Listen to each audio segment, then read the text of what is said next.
오늘 말씀도 어제 이어서 이제 천국 하나님 나라에 관해서 계속 이야기하신 예수님의 말씀입니다. 예수님은 천국이 마치 밭에 심은 겨자씨 하나과 같다고 하셨습니다. 작은 씨지만 자라면 나무처럼 성장하기 때문이죠. 또 가루 속에 넣은 누룩처럼 또 전부 부풀게 한다고 또 하셨습니다.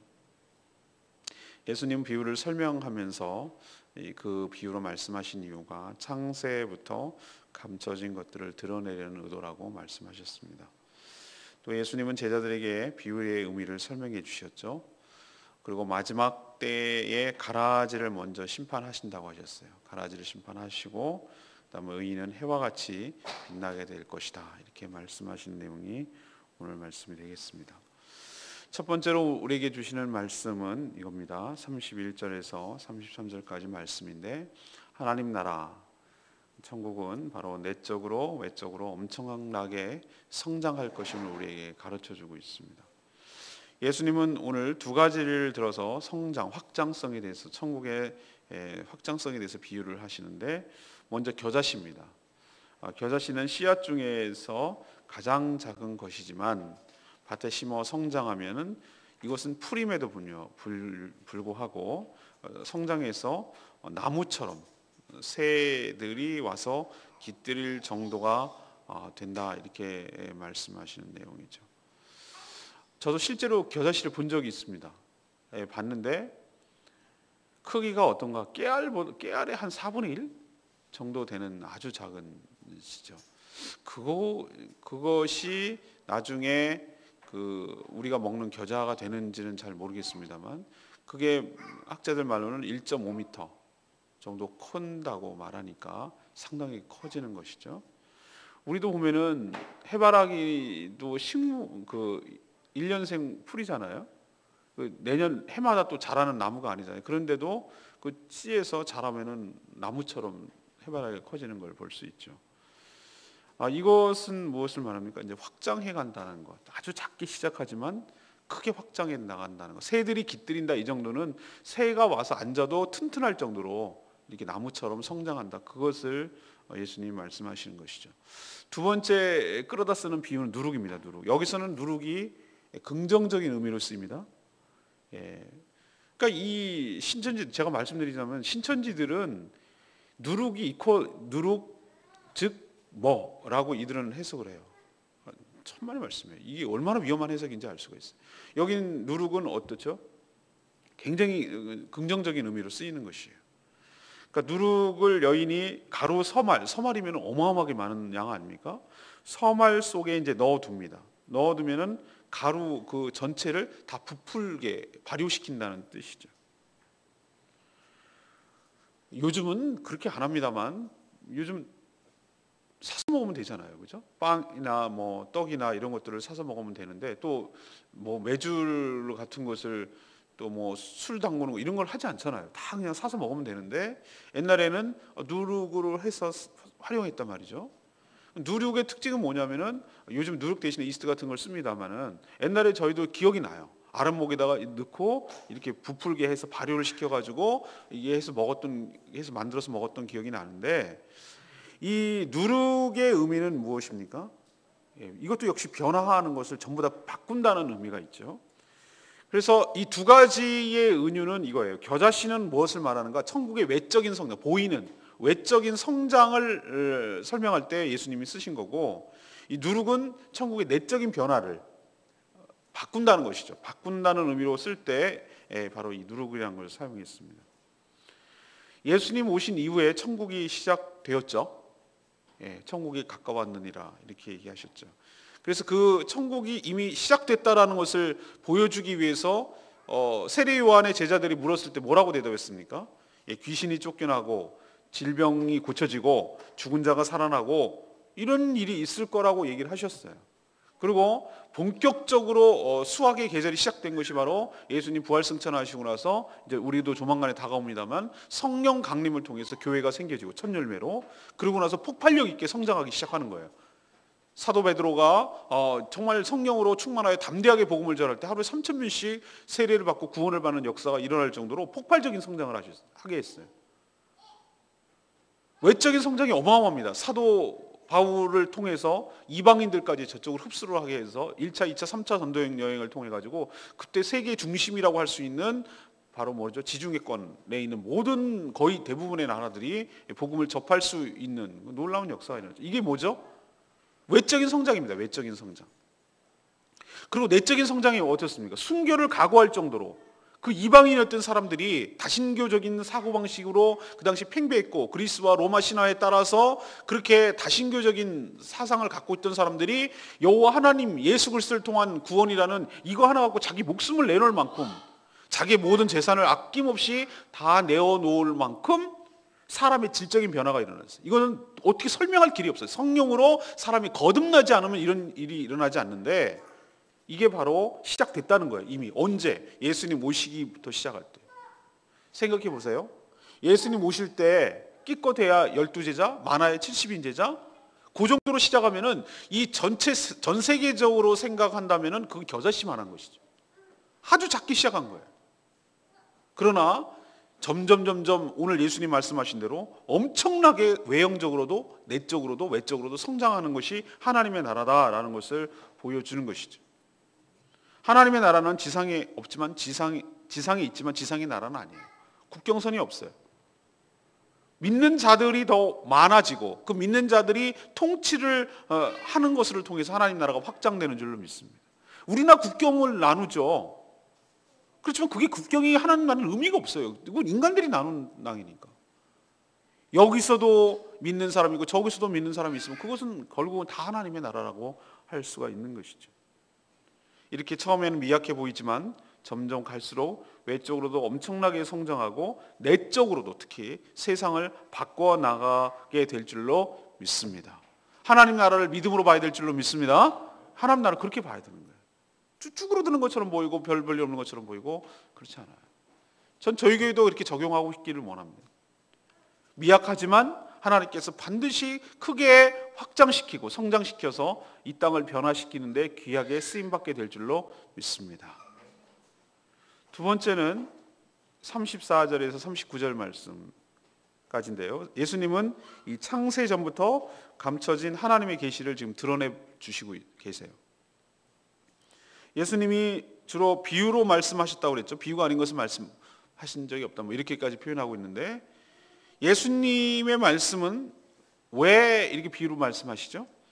창세부터 감춰진 것들 이것을 드러내리라는 말씀을 성취하려는 것 때문에 이 비유로 말씀하셨다. 근데 그게 어디에 있는데요?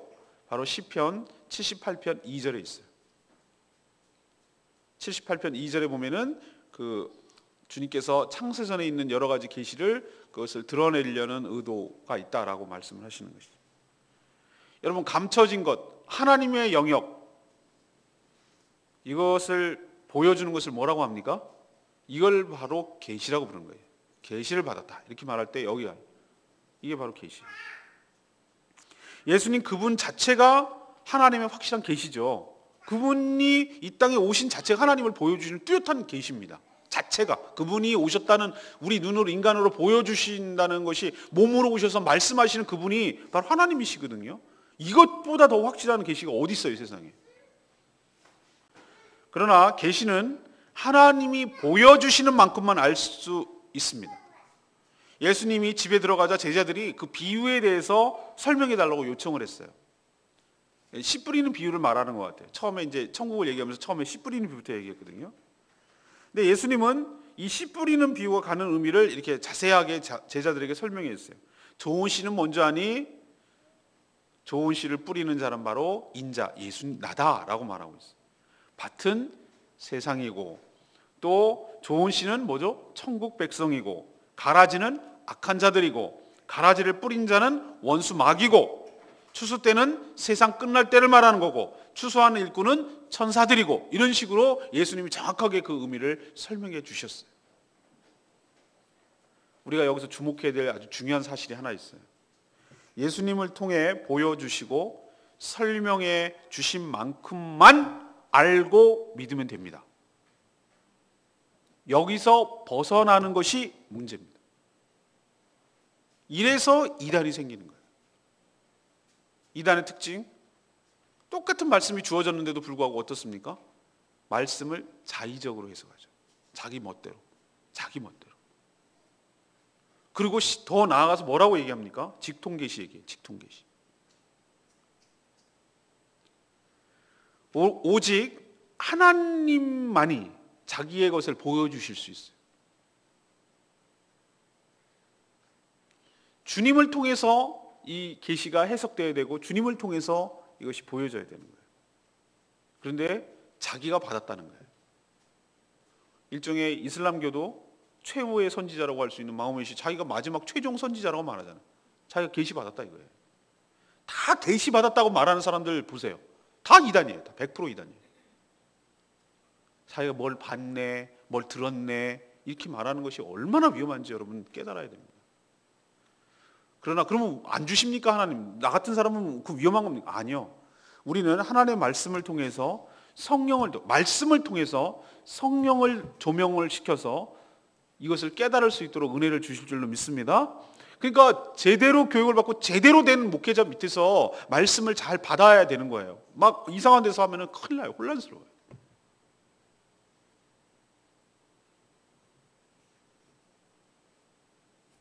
주님을 통해서 말씀을 깨닫게 되기를 간절히 바랍니다. 마지막 세 번째는 40절에서 43절 말씀. 악인은 심판받아 멸망당하지만 의인은 천국에서 빛이 납니다. 지금 당장 어제도 말씀드렸죠. 악과 선이 공존하죠. 이렇게 혼란스러운 이유가 뭐라고 제가 말씀드렸죠? 악과 선이 같이 가기 때문에 그래요.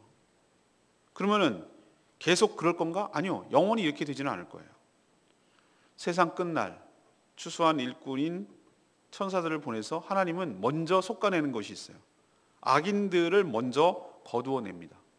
그리고 풀무불에 던져 넣습니다. 그들은 거기서 울며 이를 갈게 될 것이다. 이건 독특한 표현이거든요. 거기 이미 회한, 답답함, 후회스러움, 여러 가지 감정적인 두려움, 이런 것들이 복합적으로 표현하는 것이 거기서 슬피 울며 이를 간다. 땅을 치며 후회를 해도 소용이 없는 그런 상황을 말하는 것이죠. 이것이 저는 하나님의 공의라고 믿습니다. 근데 왜 이들이 이렇도록 하나님의 무서운 심판을 받아야 됩니까? 왜 이들을 가라지라고 말합니까? 오늘 예수님께서 말하는 무서운 두 가지 제목이 있어요. 두 가지 잘못하는 것이 있어요. 41절 두 가지인데요. 그들은 그 나라에서 하나님의 나라에서 모든 넘어지게 하는 것 그리고 불법을 행하는 자들 이것을 거두어 내어 던진다고 그랬어요. 무엇이 가라지고 무엇이 하나님의 심판을 받는지 두 가지 뚜렷하게 보여주시는 하나님의 말씀 기억하시길 바랍니다. 보이십니까? 모든 넘어지게 하는 죄 그리고 불법을 행한 죄 이것 때문에 심판을 받는다는 거예요. 다른 성도들이 실족하도록 교회를 흔드는 죄 자기가 하나님이 되어 마음대로 살려고 한 죄 이것은 결코 가볍지가 않아요. 반드시 하나님께서 그 죄값을 치르게 하실 겁니다. 반면 끝까지 믿음을 지키며 소망 중에 살아간 의인은 43절에 어떻습니까? 자기 아버지의 나라 천국에서 해와 같이 빛날 줄로 믿습니다. 이런 하나님의 공의로운 심판이 있기 때문에 현재의 여러 가지 어려움을 우리는 믿음으로 인내하며 살아갈 수 있는 힘이 여기서 나오는 것이죠. 만약에 이게 어떻게 될지 모르겠다. 그리고 이런 고난이 계속될 것이다. 그럼 무슨 희망을 갖고 소망을 가지고 살겠어요? 그러나 이 고난은 이 악과 선이 공존해서 어려움을 겪는 이 고난은 영원한 것이 아니고 하나님의 때가 되면 이건 꼭 마지막 종말 우주적 종말을 의미하는 것도 아니고 하나님의 때는 이 지금 시기적으로도 이때도 하나님께서 그렇게 행하실 줄로 믿습니다. 부활이 저는 항상 마지막에만 있는 것이 아니라 우린 부활 신앙을 가져야 된다는 건 뭐냐면 죽음 같은 절망 속에서 주님의 부활을 소망을 하고 다시 사는 것처럼 일어나는 것을 전 부활 신앙이라고 생각을 해요. 마찬가지로 하나님께서 이렇게 심판하시고 이렇게 하는 것들이 이것은 마지막 우주적인 종말과 심판을만을 의미하는 것이 아니라 지금 이때에도 하나님의 때를 기다리며 믿음으로 인내하는 자들에게는 하나님께서 선악간의 모든 것들을 심판하시고 바로잡아 주시고, 모든 불법을 행하는 자들, 하나님께서 걸려 넘어지게 하는 자들에게 대해서는 반드시 심판하실 거라는 것, 이것이 하나님의 공의인 줄로 믿습니다. 그러니까 우리는 어떻게 지내야 되는 거예요? 이 말씀 붙들고 현재의 고난과 어려움을 어떻게 되죠? 믿음으로 인내하며 지키고 나갈 때 하나님께서 반드시 이 말씀대로 행하여 주실 줄로 믿습니다. 전 레마의 말씀이 43절 말씀. 그때에 의인들은 자기 아버지 나라에서 해와 같이 빛나리라. 귀 있는 자는 들으라. 여기서 아주 중요한 원리를 알 수 있어요. 의인이 누구입니까? 걸려지지 않게 하고 불법을 하나도 행하지 않는 자들이 의인입니까? 세상에 그런 자가 어디 있겠어요? 우리는 그러면 다 의인이 아니고 천국에서 해와 같이 빛날 수 없는 자들입니까? 아니요, 그렇지 않아요. 제가 여기서 중요한 그거를 깨닫고 나서 그렇구나, 성경에는 항상 공통적으로 흐르는 것이 있구나라는 걸, 구원에 관한 이야기인데요, 자기 아버지의 나라라고 표현하고 있죠. 자기 아버지의 나라라는 표현을 쓰고 있어요. 보이십니까? 이게 저는 힌트라고 생각해요. 우리가 걸려 넘어지지 않게 하고 불법을 하나도 행하지 않았기 때문에 의인이라고 말하는 것이 아니라, 의인은 하나님을 자기 아버지로 둔 자인 줄로 믿습니다. 하나님이 보내신 예수 그리스도를 구주와 주님으로 영접하고 거듭나서 인간은 인간의 자녀로 살아갈 수밖에 없는, 이것이 원리인데, 제가 말씀드렸잖아요. 생명의 삶 때 우리 정통영 성도님네 기르는 향수기는 지는 사람이라고 맨날 착각하고 그렇게 살지만, 철석같이 자기 믿고 살지만 우린 다 알아, 개인 걸. 개만 몰라. 자기 이렇게 산책하면은 다른 개를 이렇게 막 같은 개라고 생각하고 막 친하다고 옆에 개가 오면은 시크하다잖아요. 이게 어디서 이런 표정을 짓는다는 거예요. 왜? 자기는 개라고 아는 생각하는 거든. 같이 커피 마시고 같이 얘기하고 뭐 그런 집에서 사는 사람이라고. 넘버 한 3인데 자기가 가끔 넘버 2를 넘보는, 뭐 자기가 사람이라고 생각하는데 우린 다 알아요. 왜? 지네 엄마가 개거든. 자, 제가 중요한 원리를 가르쳐 주잖아요. 누가 낳아줬느냐가 자기 존재를 결정하는 거예요. 우리는 사람이 낳았기 때문에 사람의 자녀예요. 사람의 자녀는 하나님이 계신 곳에 살 수가 없어요. 왜? 레벨이 다르거든. 개는 아무리 지가 해봤자 결국 사는 데 개집이거든. 멍멍이 집이요. 사람이 사는 곳에 살 수는 없거든. 우리가 하나님의 집에 살 수 있는 것은 딱 하나밖에 없어요. 하나님이 우리를 낳아주셔서 하나님의 자녀가 되어야 될 줄로 믿습니다. 하나님의 자녀가 되는 방법은 딱 한 가지밖에 없어요. 우리 같은 천박한 피조물이 어떻게 하나님의 자녀가 신적 그 영역까지 올라가냔 말이에요. 딱 하나. 하나님의 이게 나는 놀라운 사랑이라고 생각하는데, 우리가 뭘 했기 때문에 구원을 얻고 뭘 했기 때문에 하나님의 자녀가 된다면 우리는 어떻게 가능하겠어요?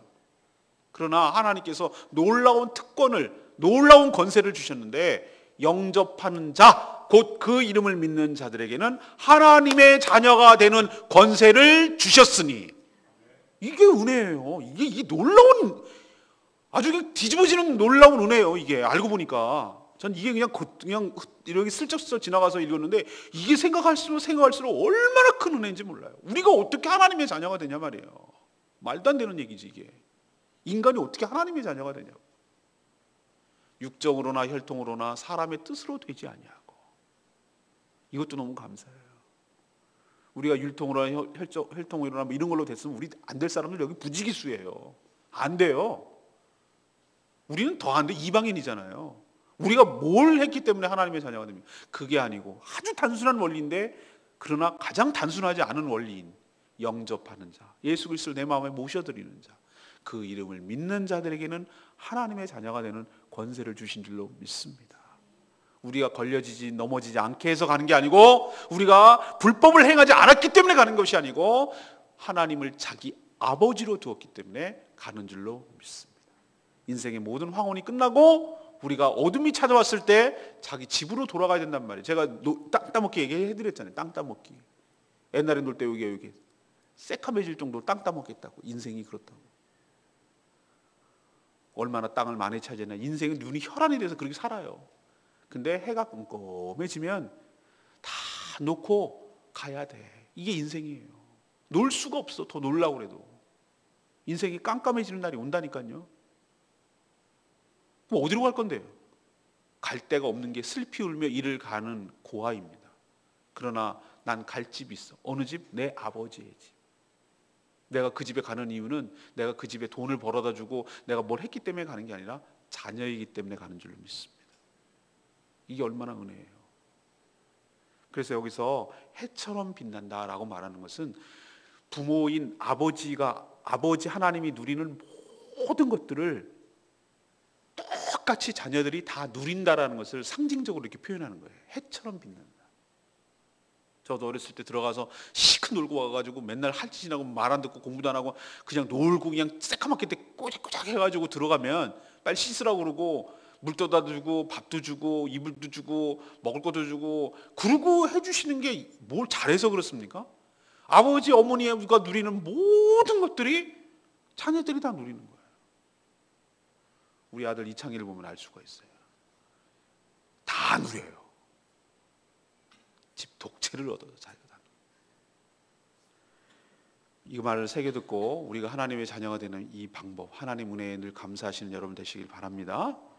오늘 세 가지 말씀드리고 이거는 주일날 설교도 연결이 됩니다. 하나님 나라에 대해서 계속 얘기할 건데요.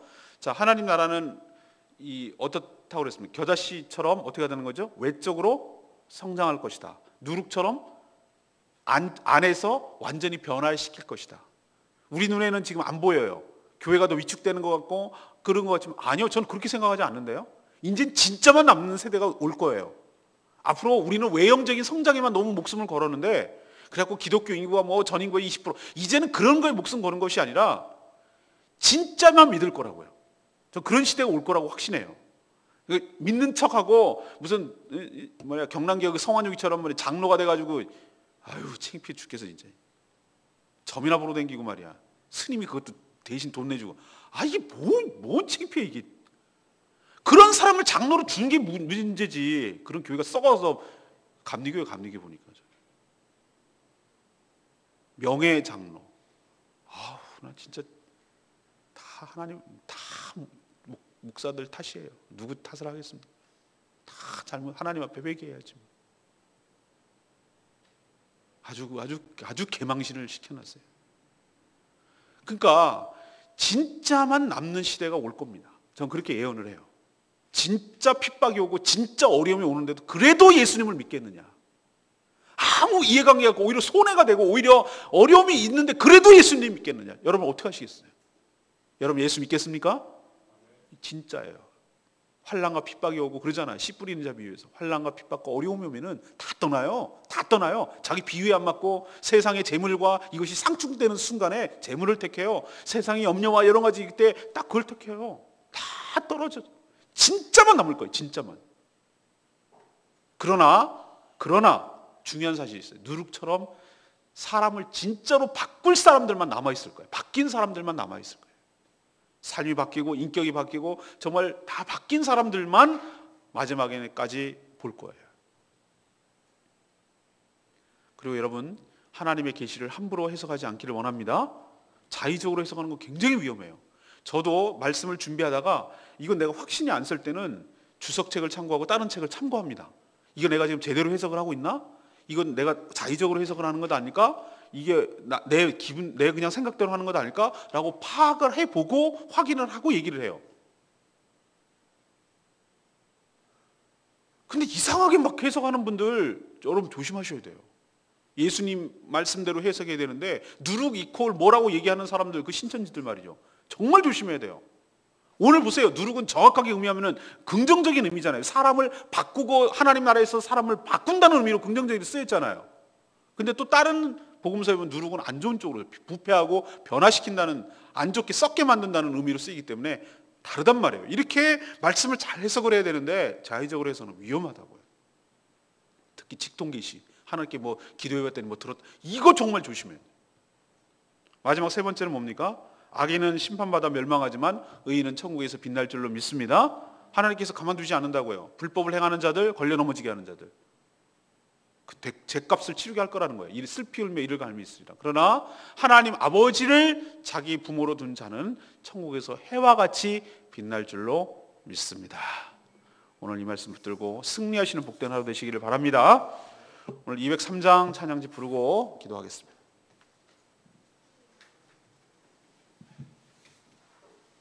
우리는 주의 백성이오니 주님 나라 이루어지이다.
하나님 나라를 믿음으로 보게 하여 주시옵시고, 작지만 미약하지만 크게 성장할 것을 기대하고 우리 믿음으로 나가며 살아가는 저희들에게 해달라고 다 같이 통성으로 주의 외치며 기도합니다.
하나님의 공의로운 심판을 믿기에 지금 현재 어려움을 믿음으로 잘 극복하며 해결될 수 있도록 주여 도와주시옵소서.